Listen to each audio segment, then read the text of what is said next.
ಅಂದರೆ ನನಗೊಂದು ಆಸೆ ಇತ್ತು, ಮೊದಲಿಂದನೂ ಕಲ್ಯಾಣ ಮಂಟಪ ಅಂತಲೇ ಒಂದು ಮದುವೆ ಅಂತಂದರೆ ಕಲ್ಯಾಣ ಮಂಟಪಗಳು ಆಗುತ್ತೆ, ಅಲ್ಲಿ ಹಲವಾರು ಹೋಮ ಹವನಗಳು ನಡೆದಿರುತ್ತೆ, ಒಂದೇನೋ ಪಾಸಿಟಿವ್ ವೈಬ್ರೇಷನ್ಸ್ ಇರುತ್ತೆ ಅಂತ ಅಂದ್ಬಿಟ್ಟು ಅಂತ.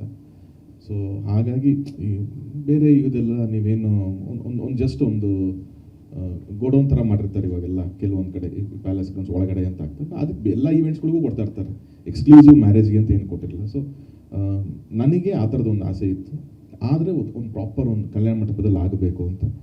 ಸೊ ನಾನು ಯಾವಾಗ ಮಾತಾಡಿದ್ರು even she was like that, ಅವ್ರಿಗೇನು ತೀರಾ ಈ ಥರದ್ದೆಲ್ಲ ನಮ್ಗೆ ಯಾವಾಗಲೂ ಇಶ್ಯೂಸ್ ಏನಾಗುತ್ತೆ, ಯಾಕೆ ಎಲ್ಲರೂ ಅಲ್ಲಿ ಪ್ಯಾಲೇಸ್ ಗ್ರೌಂಡ್ ಹೋಗ್ತಾರೆ, ಮೇಜರ್ ಪಾರ್ಕಿಂಗ್ ಫೆಸಿಲಿಟೀಸ್ಗಳು ಸಿಗುತ್ತೆ ಬಿಗ್ ವೆಡ್ಡಿಂಗ್ಸ್ ಆದಾಗ, ಅದು ತುಂಬ ದೊಡ್ಡ ಇಶ್ಯೂ ಆಗುತ್ತೆ ಪಾರ್ಕಿಂಗ್ ಅಂತ ಅನ್ನೋದು.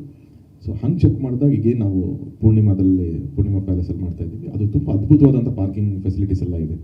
ಆ್ಯಂಡ್ ಮೇನ್ ರೋಡು ಕನೆಕ್ಟಿವಿಟಿ ನಿಮಗೆಲ್ಲನೂ ಚೆನ್ನಾಗಿರೋದ್ರಿಂದ, ದೆನ್ ಕಲ್ಯಾಣ ಮಂಟಪ ಆಗಿರೋದ್ರಿಂದ ಅದು ಎರಡು ಡಬಲ್ ಚೌಟ್ರಿ ಅದು, ಅದನ್ನು ನಾವು ಸಿಂಗಲ್ ಮಾಡ್ಕೊಂಡು ನಾವು ಅಲ್ಲಿ ಮಾಡ್ತಾ ಇದ್ದೀವಿ.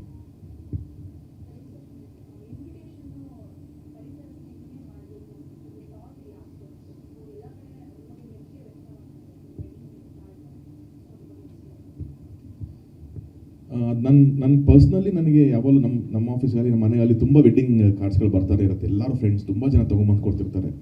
ನನಗೆ ಯಾವಾಗಲೂ ಒಂದು ಡೈಲಮ ಏನಾಗೋದು ಅಂದರೆ, ಮದುವೆ ಮುಗಿದ್ಮೇಲೆ ಆ ಕಾರ್ಡ್ಗಳನ್ನ ಏನು ಮಾಡಬೇಕು ಅಂತ ಅನ್ನೋದು. ನೀವು ಅದನ್ನು ಬಿಸಾಕಕ್ಕೆ ಹೋಗ್ತೀರಾ ಅಂತಂದರೆ ಅದರಲ್ಲಿ ದೇವ್ರ ಫೋಟೋಗಳಿತ್ತು ಅಥವಾ ಯಾರು ತುಂಬ ಆತ್ಮೀಯರದ ಹೆಸರುಗಳು ಅದೆಲ್ಲ ಇರುತ್ತೆ, ಏನು ಮಾಡಬೇಕು ಹಂಗೆ ಇಡ್ತಾ ಹೋದರೆ ನಿಮಗೆ ತುಂಬ ಸ್ಪೇಸ್ ತೊಗೊಳುತ್ತೆ, ಅದೇನು ಯೂಸ್ ಆಗ್ತಾ ಇರಲ್ಲ.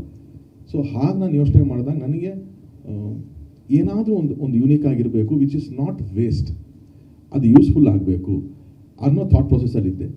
ಆ್ಯಂಡ್ ನನಗೆ ಯಶ್ ರಾಧಿಕಾ ಅವ್ರ ಮದುವೆ ಆಗಬೇಕಾದ್ರೂ ಕೂಡ ಅವರೊಂದು ಗಿಡನ ಕೊಟ್ಟಿದ್ದರು, ಐ ಥಿಂಕ್ ಸಂಪಿಗೆ ಗಿಡಗಳನ್ನ ಕೊಟ್ಟಿದ್ರು ಎಲ್ಲರಿಗೂ ಅವರು.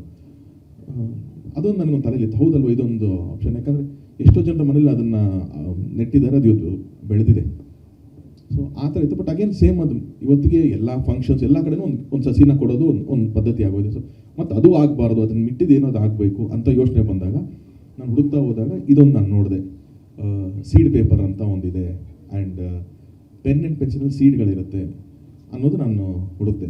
ಅದು ನನಗೆ ಯಾವಾಗ ಒಂದು ಐಡಿಯಾ ಬಂತು, ಯಾಕೆ ಇದನ್ನು ಯೂಸ್ ಮಾಡಬಾರ್ದು. ಆ್ಯಂಡ್ ಅದನ್ನು ನಾವು ಯಾರಿಗೂ ಒಂದು ಇನ್ವಿಟೇಷನ್ ಹಾಕಿ ಕೊಟ್ಟರೆ ಆ ಪೆನ್ ಯೂಸ್ ಆಗುತ್ತೆ, ಪೆನ್ಸಿಲ್ ಯೂಸ್ ಆಗುತ್ತೆ, ಅಲ್ಲಿರೋ ಬುಕ್ಕು ಪೇಪರು, ಕೊನೆಗೆ ಆ ಇನ್ವಿಟೇಷನ್ ಕೂಡ ಅವ್ರು ಅದನ್ನು ಒಂದು ಪಾಟಲ್ಲಿ ಹಾಕಿದ್ರೆ ಖಂಡಿತವಾಗ್ಲೂ ಒಂದು ಗಿಡ ಆಗುತ್ತೆ. ಅದರಲ್ಲಿ ತುಳಸಿ ಇದೆ, ಟೊಮೊಟೊ, ಸ್ಪಿನಾಚ್, ಈ ಥರದ ಹಲವಾರು ವೆರೈಟೀಸ್ ಇದೆ, ಅದು ಬರುತ್ತೆ. ಬೇಡ ಅಂತ ಏನೋ ಅದು ಬೇಡ ಅಂತ ಎಲ್ಲೋ ಗಾರ್ಬೇಜಿಗೆ ಹಾಕಿದ್ರು ಕೂಡ ಅದನ್ನ ಎಲ್ಲಿ ತೊಗೊಂಡೋಗಿ ಡಂಪ್ ಮಾಡಿದ್ರು ಅಲ್ಲಾದರೂ ಅದು ಬೆಳ್ಕೊಳ್ಳುತ್ತೆ. ಹೆಂಗೂ ಅದು ಕಾಂಟ್ರಿಬ್ಯೂಟೇ ಆಗುತ್ತೆ ಹೊರತು ಸುಮ್ಮನೆ ಒಂದು ಬರ್ಡನ್ ಆಗಲ್ಲ ಯಾರಿಗೂ ಅನ್ನೋದು ನನಗೆ ಥಾಟ್ ಬಂತು. ಹಾಗಾಗಿ ಅದನ್ನೆಲ್ಲ ಸೇರಿ ಕೊಲಾಜ್ ಮಾಡಿಕೊಂಡೆ ನಾನು.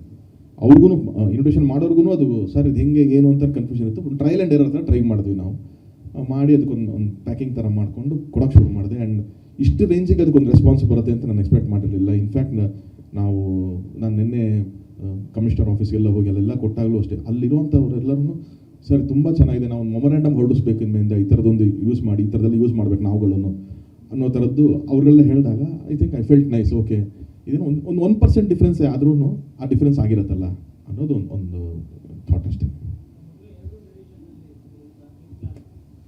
ಈಗ ಫಸ್ಟ್ ಇಲ್ಲಿ ಬೆಂಗಳೂರಿನಲ್ಲಿ ವೆಡ್ಡಿಂಗ್ ನಡೆಯುತ್ತೆ, ಇಮಿಡಿಯೇಟ್ ಮಂಗಳೂರಿಗೂ ಮಾಡಬೇಕಾಗಿತ್ತು. ಬಟ್ ಇವಾಗ ಮಳೆ ತುಂಬ ಇರೋದ್ರಿಂದ ಮಂತ್ ಎಂಡಂಗೆ ಅಲ್ಲೊಂದು ರಿಸೆಪ್ಷನ್ ಇಟ್ಕೊತೀವಿ ನಾವು. ಇಲ್ಲಿ ಹಿಂದೂ ಟ್ರೆಡಿಷನ್ ಪ್ರಕಾರ ಇಲ್ಲಾಗತ್ತೆ ಇವಾಗ ಬೆಂಗಳೂರಿನಲ್ಲಿ. ಆ್ಯಂಡ್ ಇನ್ನೊಂದು I just have a request, reception and ವೆಡ್ಡಿಂಗಿಗೆ ನಿಮ್ಮೆಲ್ಲರಿಗೂ ಅಂದರೆ ಫಾರ್ ದಿ ಕ್ಯಾಮ್ರಾಸ್ ನಾನು ಅಲ್ಲೊಂದು ಸ್ಪೆಷಲ್ ಪ್ಲೇಸ್ ಮಾಡಿದ್ದೀನಿ, just in the entrance, where ನೀವು ಯಾರಾದರೂ ಗೆಸ್ಟ್ಗಳು ಬಂದರೆ ಅವ್ರ ಕವರೇಜ್ ಅಥವಾ ಏನೋ ವಿಷಸ್ ತೊಗೋಬೇಕು ಅಂತಂದರೆ ಅಲ್ಲಿಗೊಂದು ಸಪ್ರೇಟ್ ನಾನು ವ್ಯವಸ್ಥೆ ಮಾಡಿದ್ದೀನಿ. ಒಳಗಡೆಗೆ ಕ್ಯಾಮ್ರಾಸ್ ವ್ಯವಸ್ಥೆ ಮಾಡೋಕ್ಕಾಗಿಲ್ಲ, ಬಿಕಾಸ್ ಅಷ್ಟು ಕ್ಯಾಮ್ರಾ ಸೆಟಪ್ ಮಾಡಿದ್ರೆ ನಮಗಲ್ಲಿ ಗೆಸ್ಟ್ಗಳು ಬರೋದಕ್ಕೆ ಇನ್ನೊಂದಕ್ಕೆ ಎಲ್ಲದಕ್ಕೂ ಟೆಕ್ನಿಕಲಿ ಸ್ವಲ್ಪ ಇಶ್ಯೂ ಆಗುತ್ತೆ ಅಂತ ಅಂದ್ಬಿಟ್ಟು. So I am planning for a live out. So ನಾನೇ ಒಂದು 8 to 10 ಕ್ಯಾಮ್ರಾ ಸೆಟಪ್ ಹಾಕಿಸಿ ಹೆಂಗೆ ನಾವು ಯೂಶಲಿ ಈವೆಂಟ್ಸ್ಗಳನ್ನ ಕವರೇಜ್ ಮಾಡ್ತೀವಿ, ಅಥವಾ ನಾವು ನಮ್ಮ ಔಟ್ಡೋರ್ ಇವೆಂಟ್ಗಳಾಗಲಿ ಇನ್ನೊಂದು ಸಿನಿಮಾ ಇವೆಂಟ್ಗಳು ಕವರೇಜ್ ಮಾಡಿದಾಗ ನಾವೇ ಲೈವ್ ಔಟ್ ಕೊಡ್ತೀವಿ, ಆ ಥರದ್ದು ಒಂದು ಪ್ಲ್ಯಾನ್ ಮಾಡ್ತಾಯಿದ್ದೀವಿ. ಸೊ ಎಲ್ಲರಿಗೂ how many our channels it is, so ಎಲ್ಲರಿಗೂ ಒಂದು ಲೈವ್ ಔಟ್ದು ಫೆಸಿಲಿಟೀಸ್ ಮಾಡಿಕೊಡ್ತೀನಿ. ಸೊ ಎಲ್ಲರೂ ಅದೊಂದು ಕೋಆಪ್ರೇಟ್ ಮಾಡಬೇಕು ಅಂತ ನನ್ನ ಒಂದು ರಿಕ್ವೆಸ್ಟ್. ಯಾಕಂದರೆ ಮೊಬೈಲ್ಸು, ಕ್ಯಾಮ್ರಾಸು ಏನೇ ತೊಗೊಂಬಂದ್ರೂ ಅದನ್ನು ಶೂಟ್ ಮಾಡೋದಕ್ಕೆ ಒಂದು ತೊಂದರೆ ಆಗುತ್ತೆ, ಅಥವಾ ಸರಿಯಾಗಿ ಸಿಗದೆ ಇರ್ಬೋದು, ಒಂದು ಟೀಮ್ ಶೂಟ್ ಮಾಡ್ತಿರ್ತಾರೆ. ಸೊ ಎಲ್ಲ ಹಿಂಗಾಗಿರೋದ್ರಿಂದ ಚೂರು ಅದು ಡಿಸ್ಟರ್ಬೆನ್ಸ್ ಆಗೋದು ಬೇಡ, ತುಂಬ ನೀಟಾಗಿ ಆಗಲಿ ಅಂತ ಅದೊಂದಿದೆ. ಸೊ ಅದು ನನ್ನೊಂದು request for all the digital media and news channels friends. ಸ್ವಾದಿಷ್ಟತೆಯ ಸ್ವಾದ, ತಾಜಾತನದ ಆಹ್ಲಾದ, ಉತ್ತಮ ಆರೋಗ್ಯ ಮತ್ತು ಹೆಚ್ಚಿನ ರೋಗ ನಿರೋಧಕ ಶಕ್ತಿಯ ವೃದ್ಧಿಗೆ ಈಗ ನಿಮಗೆ ಸಿಗುತ್ತಿದೆ ಉತ್ತಮ ಗುಣಮಟ್ಟದ ಪೌಷ್ಟಿಕಾಂಶ Shri Vaidik millet health mix. ಇದು ಸಿರಿಧಾನ್ಯಗಳ ಸಂಪತ್ತು.